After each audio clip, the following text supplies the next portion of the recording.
everyone. Welcome back to another episode of the Omnichannel Marketer. This is your host, Kate Stevens. Today, I am joined by Christopher Jane of Proper Good. Hi, Christopher. How are you? I'm doing well, thank you. Thanks for having me. Of course. So, Christopher, would love to just start with your personal background. Take me through your background prior to and then, founding Proper Good. Yeah, definitely. The quick high level is, so I grew up in the UK, just south of London, studied finance and banking in London, but honestly, enjoyable degree, but I didn't really want to go into that field. So all my friends went to Goldman and JP. I moved to Bozeman, Montana, where my sister was living, and we started our first food brand. So I've actually been in natural foods one way or another for about 10 years now. That's really all I focused on. Ran that for about 5 years, stepped away and did my MBA out of Stanford, and then decided to hop back into entrepreneurship and specifically CPG. So I started Proper Good during the second year, and then obviously took that full time upon graduation, which was about 3 years ago now. So the company's about 3 years old. And yeah, here we are. And we actually, I think, graduated business school at the same time and started businesses at the same time. So there's a funny parallel there. Talk to me about, the brand story behind Proper Good, and, would love to hear if there was any learnings from your previous business as well that you've, really applied here. Yeah, definitely. Honestly, we could fill the whole time with that, so I'll keep that brief. But essentially, for anyone who's worked in CPG, obviously, the challenge of supply chains and cash cycles and production minimums and things like that. And that is only exacerbated in natural foods, where you have some obviously large retailers. You have a lot of layers to get to the retailer through a broker, through a distributor, things like that. So I just came to the new brand with eyes wide open, right? The first brand we started at farmers markets with no idea. And then you kind of scale locally and then scale nationally. So really came to the second brand with what I would call an MBA in the food business before doing my actual MBA. So it just come in with eyes wide open on the true challenges. Because the products are wonderful, right? People make wonderful products in this industry across snacks and beverages and so forth, but the business model itself is incredibly challenging. So I think, we tried to solve that from day one as much on the business side as we did on obviously having a good product side. To answer your question on the product, so just very, very briefly, we're essentially a better ready meal company. So we found that, again, there's a lot of great snacks, there's a lot of great beverages, but in the ready meal category, we found you kind of had lower price canned items at the bottom end, often with high sodium, a lot of ingredients and so forth. And then some really cool frozen refrigerated companies, but at a different price point. It's not easy to take to work. It's not easy to commute with, things like that. So we really wanted to be essentially a $5 better ready meal that's positioned to be no fridge needed whilst having short ingredients list. So we do a lot of soups, chilies, oatmeals, curries, things like that. Primarily for, let's say, nurses, teachers, students, really anyone that wants a busy day and wants a quick, affordable $5 90-second meal. And what was the first channel that you launched Proper Good in, and why? Yeah, so as you well know, on the time you started, COVID was not our friend at the time of launch. So we actually went live April 2020. And obviously that shut down most of the world in terms of travel, but it also turned down a lot of potential with retail as supply chains were scrambled and so forth. So we intentionally, and part of just the reality of the world, launched 100% D2C. And that was both at the one-time business, and then we launched subscription about 6 months into the business, which became a big focus for us. But yeah, we were direct-to-consumer for the first 2 years of the business. Talk me through what your channel makeup looks like now and, how you kind of thought about that. Yeah, it comes back to your first question on the learnings, right? I think in this space, a lot of people will start with the natural channel, boutique retailers, local retailers, things like that. And there's obviously nothing wrong with that strategy. It's worked many times. But for us, we knew that can be A, expensive, and also B, take a lot of time. Now, we found from our D2C data, the first couple of years, the first few million in revenue, the first sort of, 10,000 reviews, if you will, that we had a very mass market position. Being that sort of $5 price point for a ready meal is not affluence polarized. It's not sort of coastally polarized. It is really a mass market positioning. So we decided then to partner with Walmart. So we went straight from D2C to Walmart. So we have about, now it's 14 meals in around 2,000 Walmarts across all the states. So our business is essentially D2C, where I would say that's a growing and subscription focused business, where we do a lot of the fun things, right? The seasonal drops, the surprise and delight, the private groups, the community, everything we do from a community and ambassador point of view. And then Walmart, obviously, from where you can just discover the brand on shelf. You can purchase, one for $5 as opposed to online where you might want to buy a box or subscribe or something like that. So really direct to consumer plus Walmart is the focus. And so what would you say the breakdown is now between D2C and Walmart? Yeah, so we've only been in Walmart about 6 months, but, I would say right now it's essentially 50-50. Now that will change. I think the reality of food, especially right now, is that D2C will continue to be a relevant channel, but it's incredibly hard to scale D2C from a customer acquisition point of view. So we see that as much more of a, as I mentioned, surprise and delight, seasonal things like that. Whereas if I had to guess, the building of the actual business will likely be in physical retail. At scale, I would say most brands in our position are sort of, sub 20% D2C, 80% offline. Makes sense. And so, as retail will be a growing portion of your revenue and kind of your scale, how do you think about end consumer experience, touching D2C, touching retail? How do you control that to the best of your ability? Yeah, and control is an interesting way of putting it, because it is so hard to control, right? We have D2C where I would say we have more data than we know what to do with in a very positive sense. And retail is not a black box. Obviously, you have surface level data, but you don't have that true consumer data in the way we do D2C. So the holy grail, both for us as a business and for the consumer journey, is obviously to be where the shopper is, and the shopper is D2C and the shopper is in store. Again, with Walmart, I think the math is 90% of the US lives within 10 miles of a Walmart or something like that, right? So it's very accessible access.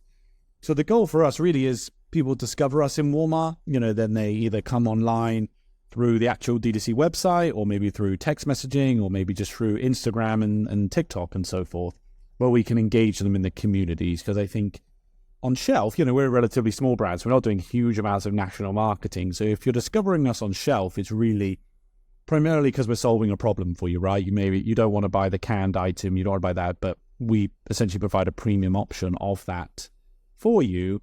But you obviously read the packaging, you read the ingredients, you see the founder story, and you join online. So trying to control that entire journey, we have literally a document called the consumer journey, and it has probably about 25 touch points in it, right from obviously first brand discovery to remarketing and retargeting to first purchase, right the way through to the holy grail of you grabbing and going in Walmart when you need it, but joining D2C to learn more about the business and subscribe to, say, seasonal drops and things like that. So that the ideal execution is if you're getting someone that's regularly shopping in Walmart, but then also has joined your community online.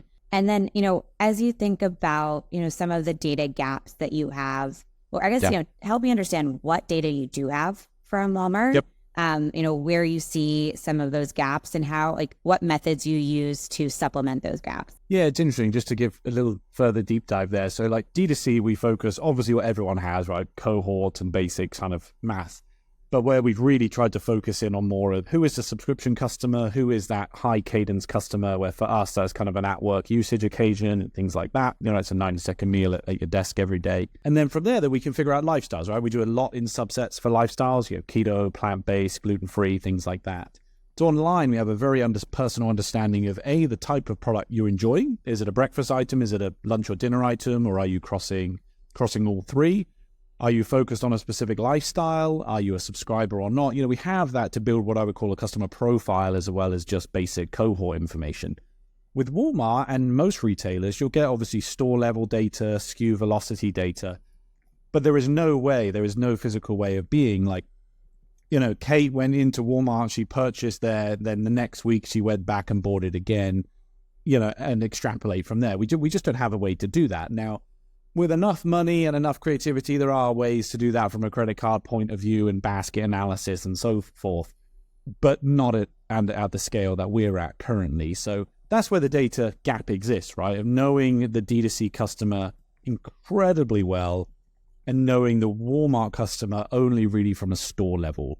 That makes sense. And when you were launching in Walmart, how did you think about, or did you need to change anything about your business, about the packaging, given that you launched D2C first? Yep. Or were you already thinking that you'd always be in retail, so you'd already thought about that transition? Yeah, so I think that's a very interesting question. So yes is the short answer to all that. So one of the things we do is extremely consumer-led development, and that means development across both the actual product itself, both the brand positioning, and of course the packaging. And there's, design obviously is part of what it looks like, but also what it communicates and how it functions as a product, right? Now D2C, we were able to do a lot of that through what I would call just sort of supplemental graphics, right? You have a picture of a product with arrows to it saying either the sugar count or the keto call outs or whatever it is. Obviously in retail, you can't do that, right? So initially our D2C packaging was incredibly clean and simple, and most of that attribute or benefit call out was supplemental through the PDPs, through the graphics. On shelf, essentially that idea of like packvertising, right? Like your pack is your advertising. So you really have to make that front of pack stand out. And I think the data is what the average consumer looks at something for like 3 seconds if you're lucky. So we really had to decide, how do we make the front enticing visually? That's obviously colors, shape, size, and so on, but also communicate a benefit, which for us, considering the premium price point and premium positioning, that's going to be things like protein and no added sugar and clean ingredients and so forth. So we did a lot of consumer testing, right? We have a private Facebook group with about 3,000 people in it that has regular sort of 600 comment posts. And we'll just ask people, well, what do you think? Here's 3 options. And it's very, fun for everyone to get involved. But for us as a business, it really helps direct it, because at the end of the day, we want to make things that people want to buy, right? It's not rocket science. So if we can use, our passion for the business and our sort of core values of, clean ingredients, US supply chains and so forth, but allow the consumer to help us guide that, then I think that is a much better position. And then, as an omnichannel brand, or now, selling through retail and B2C, what are some of the ways that you're bridging those data gaps? So one that I think obviously we've chatted on is the QR code and similar on-pack stuff that directs, again, that holy grail, right? You discover in Walmart because you saw a visually bright item in a very boring category. You enjoyed the product and you read the packaging. That's obviously the amazing consumer journey for us. And then you scan that, and online you get, whether it's a coupon for your next purchase, or, we do things like free spoons and free meals and other fun sort of hard goods to go with the products.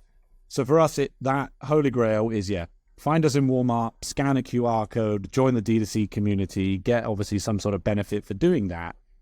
And then you're in the group, right? I mean, the reality is today that, email drives a tremendous amount of awareness and engagement and repeat purchase, but getting people onto that list through traditional advertising is expensive. Whereas if we can do it through a Walmart channel, I refer to that honestly as a hack, right? Obviously, we're making money through the retail channel. If you discover us in a retail channel and then join my e-commerce mailing list, that is obviously incredible, right? I've sold you a product through a retail channel, you've loved it, and now you've joined the mailing list. That essentially wipes out the CAC, and it is really negative at that point. And it's a flywheel too, because if someone's joining your community and discovered you through retail, you can tell them about, when you're launching new products in retail, and totally bringing, holy grail customer back to the retailer itself.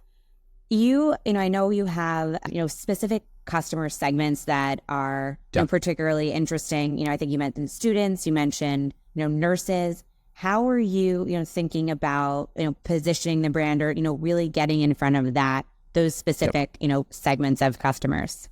Yeah, no, and that is actually a very key part of the business. And one thing that comes up constantly, I think, in CPG and natural and specifically, is often young natural brands cater to what I would call the very premium consumer, right? It's an Airwell consumer, a Whole Foods consumer. It's, it could be a $10 ketchup or something like that. And that's obviously great. You can make great products there. But it's not actually helping the mass consumer. And, for us, and, somewhat contrarian view is that we think natural in the conventional channel, right? So better for you products, but in the Walmarts of the world, is really where you reach that mass consumer and can actually, really help them make better decisions on a daily basis. So we said right from day one of, I don't want to grow regionally in overly natural channels, but we do want to bring a natural product to the conventional channel. So that's really where we focused. That aligned with, we had a Shark Tank airing, which was really great data from a mass sort of positioning point of view. And then obviously the Walmart customer is also mass positioning. When you take that and align it to our D2C data, just to pick up on nurses, as you mentioned it, we found that, there's 5 million plus nurses, and obviously a lot more in the wider medical field if you expand that all do not have good access to daily food, right? Like DoorDash is expensive, meal prep is not convenient, and fast food is unhealthy. And we kind of solve that Venn diagram together. So we really looked at, we have, must be, I don't know, 20,000 reviews now, and nurses, teachers, and other groups I mentioned came up as an overlap when you look at Shark Tank customer, the Walmart customer, our D2C customer, and then big groups that are frankly quite easy to find, right? We know nurses tend to work in hospitals or clinics, right? That gives you a focal point to find them. And obviously that can just streamline your communication. And on the D2C side, can you target, can you target a hospital specifically from an app, or how do you even, how do you then, knowing that's a segment, how do you go deeper on reaching them? Yeah, that's a really interesting one, and it's been quite a learning curve for us. So what I would say is really strange is that from the data of the reviews and similar things I mentioned, we know there's a pain point and we know we have a solution to that. However, if you look at the SEO volume, the keyword search and so forth for, say, meals at work, nurses, or anything related to that field, there's really none. So you know that nurses, for example, again, have that problem, but they're not actively searching for the solution. But yet when they discover the solution through us, they write reviews and they love it. So you get to a weird space of traditional ads to say, nurse meals or something doesn't do particularly well. The same with SEO volume, doesn't do particularly well. So how do you do that? And what we've found is really activating our community has solved that, right? So we have about 1,000 brand ambassadors in sort of, mission-driven ambassador program. But also, if we email our customer list and just say, hey, look, we're trying to build awareness, we're trying to give free meals to nurses, and we can do that because we know the enjoyment and the repeat rate makes sense. So, I will happily give a free meal to every single nurse in the country, for sure. Like, we would happily spend that money today.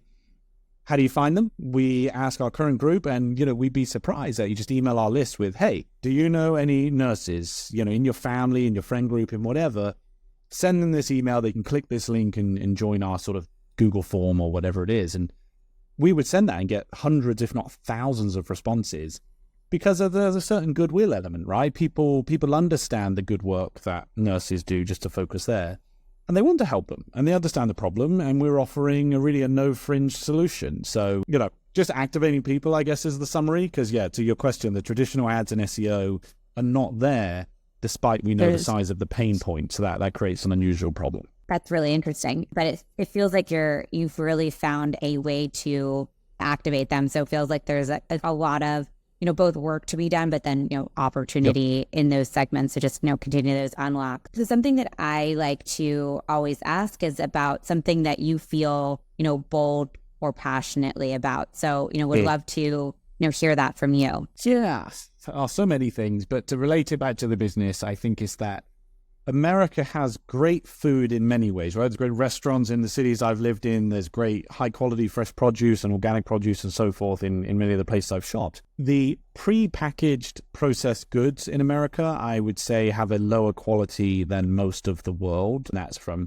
my time obviously growing up in Europe and other parts of the world as well, that packaged and pre-packaged goods can be good quality. They can have short ingredients lists, they can have low sodium, they can have low sugar, and they can still be delicious. You can do both whilst making a cost-effective margin profile. So where we've really tried to play is that mass consumer with a better for you product that works from a cost for them and a margin structure for us. So we're very passionate about just bringing better for you packaged goods to the masses. Now, of course, the holy grail solution is prep your own food from home with the garden that you grew your vegetables in. And, that's obviously the holy grail situation, but no one can do that. That's not realistic for both individuals and families, especially in cities. So in the reality where you are going to rely on food supply chains and ready-to-eat meals and things like that, we want to provide the solution for that. So we're like laser focused on basically better for you packaged goods, because that is reality for most consumers. Yeah, no, I'm thinking about myself and packing lunches too. You want something quick, you want something affordable and something healthy. So totally, I think that makes a ton of sense. Why do you think this dynamic exists in the US? Like, why do you only have these canned foods as an alternative to your, $20 Sweet Green, yes, option? Exactly, right? That's such a good example of like the bifurcated just weirdness of that market. You can buy a $2 can that you know, with ingredients you wouldn't want, or exactly a $15, $20 salad. And now that is a very strange barbelled market. I think honestly it exists for the same reason as many things exist, right? It's just giant companies that are built for scale, public companies focused on shareholder value, and frankly have a really tough time rejigging supply chains, right? I mean, these companies are built to do millions, if not billions, of the same thing over and over again, right? Changing brand, changing ingredients list, changing pack format. That's a multi-year, if not decade project. Meanwhile, the business is literally the train has left the station kind of situation. So I think that's the reality, at least in the food and beverage market. You know, we've seen that across everything from innovation in sodas to jerky to nut butter, and now obviously what we're doing in ready meals. And frankly, that is a good thing for the startup business, right? If the big companies were able, as nimble and as efficient and able to execute in the same way a startup was, that would create a very strange position for entrepreneurship. So the fact that they're doing their thing and we can really create something that's new and innovative obviously creates opportunity for the individual. The hope and obviously the goal is that you cross that chasm where we can scale as a business and actually have an impact on the same way, you know, some of the big ones already do. Makes complete sense. Okay, switching over to our lightning round. Favorite omnichannel brand? Ooh, interesting. I'm going to go with Magic Spoon for sure. Just inspiring in our space. You know, I built a huge business D2C and then crossed into national with conventional retail. I think just nailed a really cool positioning. Yeah, totally agree. What do you wish you could change about our industry? A summary of everything we just said. So getting better, natural, affordable packaged goods into the conventional channel, not just isolated in the natural channel. Favorite podcast? Ooh, interesting. Recently, I've been listening to Limited Supply a lot. It's a really good podcast for anyone in the D2C and just marketing world. It's just really good. You like it for sure if you're into that sort of stuff. Oh yeah, for sure. It's Nick Sharma and Moise, right? Moise. Yep. Oh, it's great. It's just they have a good banter and good topics. It's fun. Yeah, they're great. Nick is a friend and actually an investor. Oh, nice. Favorite newsletter? Ooh, interesting. I get a lot of newsletters. A new one I just subscribed to is called Chart with like 2 R's on the end, like Charter. It's great because like the beautiful visualizations of like nothing to do with CPG, but just like everything that's going on in the tech world or the finance world, like really fun way to visualize some just interesting topics that are going on. That's my favorite new one. Oh, I like that. I'm going to have to check that one out. Favorite social media channel? Interesting. Going with TikTok because my algorithm is now dialed in so well that it just shows me basically everything I want to see, which is fantastic. And is TikTok a personal favorite or is that also a brand favorite? Yeah, so we haven't done particularly well on TikTok yet, just as you well know, with a small team and limited bandwidth. But I think the opportunity is there, right? We want to do a lot more founder-led stuff, a lot more authentic direct-to-camera storytelling on TikTok. So right now we haven't done a good job, but that's on the list for the coming months. Makes sense. Favorite book? Interesting. I'm more of a podcast and newsletter kind of person, but any of the Ray Dalio stuff, I've enjoyed the principles, the changing world order, anything. I've loved a lot of that stuff. For anyone in the CPG world, The Mission in a Bottle, which was the story of Honest Tea, that was a great book. That was a fun one. Seth, they redid an HBS case study on Honest Tea, and Seth Goldman came to speak, which was really interesting. Favorite event that you're excited about going to this year? Interesting question again. God, I don't know if I have many events planned. I think all the ones that I go to for food and things are finished, right? Expo West and any of the big fun food shows. No events planned for the next back half of the year. I mean, I may be sad, but that's the reality. Yeah. Okay, well, that's okay. Christopher, where can people connect with you? Easiest just going to be on LinkedIn, honestly. Just having Christopher Jane, Proper Good. It'll come right up. And, I'm pretty active on DMs there. So just shoot me an email, chris@eatpropergood.com, and obviously check out the website, eatpropergood.com. So those three, you'll find me on one of those. Amazing. I really enjoyed our conversation. Thanks so much for taking the time. Of course. Awesome. Thanks. Thank you. Bye. If you liked this podcast, follow me and the Bridge page on LinkedIn and Twitter for hot takes and tactical advice. If you really loved today's episode, we'd love a review on the podcasting platform of your choice, Apple Podcasts or Spotify. Thanks for listening.